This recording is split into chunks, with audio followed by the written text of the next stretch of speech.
Agora, eu posso continuar falando mais alguma coisa? Ou... Não, o senhor tem o direito de audiência, o senhor pode falar. O senhor quer agregar algumas coisas? O senhor fica à vontade. Então, eu gostaria de agregar, aí o senhor não me leve a mal, porque a história do imóvel é essa. E duas coisas que me chamaram a atenção, quer dizer, essa investigação foi feita a partir de uma denúncia de revista. Eu achei que a Polícia Federal trabalhasse com coisas mais sólidas, né, com coisas mais...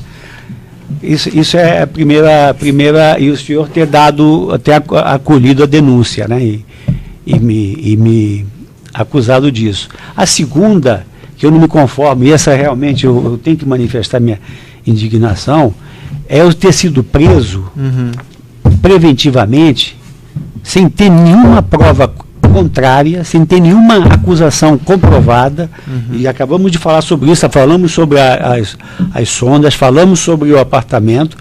Eu fui preso voltando da Europa, aí serviu de uma base absurda. Porque eu não informei que eu tinha passaporte espanhol. Ninguém informa que tem passaporte espanhol. Eu nunca vi ninguém chegar no aeroporto e dizer, olha, eu vou viajar com passaporte. Eu tenho passaporte espanhol desde os 10 anos de idade. Eu só não nasci no Brasil por questão de meses. Tanto que a minha neta tem passaporte espanhol. Então, eu estava na Inglaterra com a família da minha mulher, passando o Natal, e chego no Brasil e sou preso sem nenhuma uma prisão preventiva de algo que não fazia nenhum sentido. Ou seja, eu não estava fugindo do país. Eu fui acusado nessa delação do nosso querido Júlio Camargo, né, que eu recebi não sei quantos, que o senhor bloqueou e foi ver que não tinha dinheiro nenhum, né? O senhor bloqueou e eram quantos? 40, sei lá, 100 não sei quantos milhões, e tinha 30 mil reais ou 20 mil reais, né? Eu sou preso, estou há 5 meses preso, sem nenhuma culpa provada, a não ser acusações. Nada foi provado. Naquela época que eu fui preso preventivamente, nada foi provado, porque eu me comparo com se eu me permita fazer isso, com o que o senhor está fazendo. O trabalho, você está fazendo muito bom trabalho no negócio, mas ali havia valores comprovados aqui. Eu não tenho nada comprovado, nenhuma acusação que o senhor fez. São 2 acusações. Eu não fiz nenhuma acusação, senhor Nestor. O senhor fez... Do Ministério Público. Então, mas o senhor aceitou o senhor, desculpe, mas o senhor aceitou a denúncia. Sim. Aceitou a denúncia baseado em ilações do Ministério Público, que são ilações.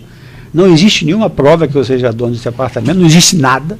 Não existe nada que eu tenha recebido participação na tal... O senhor não acha estranho, senhor Nestor, o senhor morar 2 anos no apartamento sem pagar aluguel? Eu não acho, mas acabei de explicar, doutor juiz. Acabei de explicar, foi o investimento, foi a compensação. E o senhor não tem nenhum documento sobre isso? Não, mas não precisava, eu tinha um acordo verbal, por que eu tinha que ter a preocupação, se o meu interesse era continuar morando no apartamento?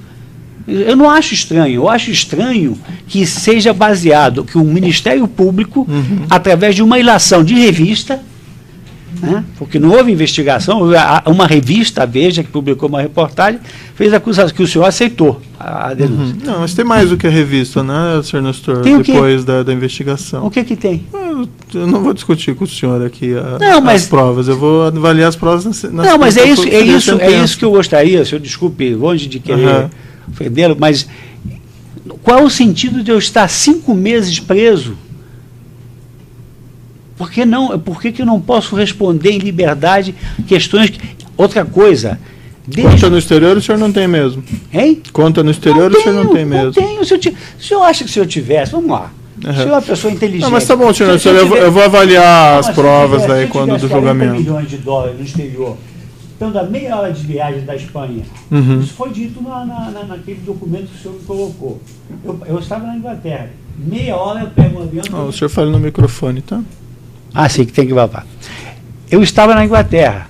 Se eu tivesse os $40 milhões que o senhor falou que eu tenho, que o senhor bloqueou... Não, eu não falei que o senhor tinha isso. O senhor bloqueou $40 milhões.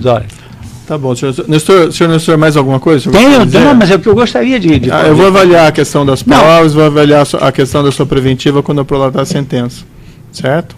Mas não é sentença. Mas por que eu tenho que ficar aguardando? Não, tudo bem, o senhor tem que emitir uma sentença. Sim, sim. Mas por que eu tenho que ficar aguardando em 5 meses em prisão e não posso responder isso em liberdade ou em prisão domiciliar? Eu vou analisar isso aí quando eu prolatar a sentença nesse processo, certo? Isso não pode ser analisado antes disso? Não. O processo está encerrado, né? Obviamente. Sim, mas então é bom que fique entendido isso, que esse é um processo de investimento. Tá bom, entendi, senhor Nestor. Entendeu? Não, mas de qualquer maneira, já me custou 5 meses de cadeia. Tá certo, senhor E qual Nestor. foi o critério que o senhor utilizou para me colocar, então, preso preventivamente? A decisão o senhor recebeu, né, senhor Nestor? Mas eu não vou ficar discutindo minhas decisões judiciais aqui com o senhor. Não é esse o interrogado aqui, é o senhor, não sou o juízo, certo? O senhor falou para mim que eu podia... Não, o senhor pode falar, mas não é para ficar indagando o Não, juízo eu não estou... porque o juiz decidiu assim ou assado, certo? O senhor está me dizendo isso agora. Tá. Então, Mas- alguma coisa o senhor queira falar ainda sobre os fatos do processo? Não, eu quero falar isso, que é importante. Tá. Então isso eu vou avaliar quando eu for prolatar o julgamento, certo? Declaro encerrado aqui. Pode ser, qual é o prazo desse... Vai sair em breve, nós vamos ver agora, em seguida. Pode ter.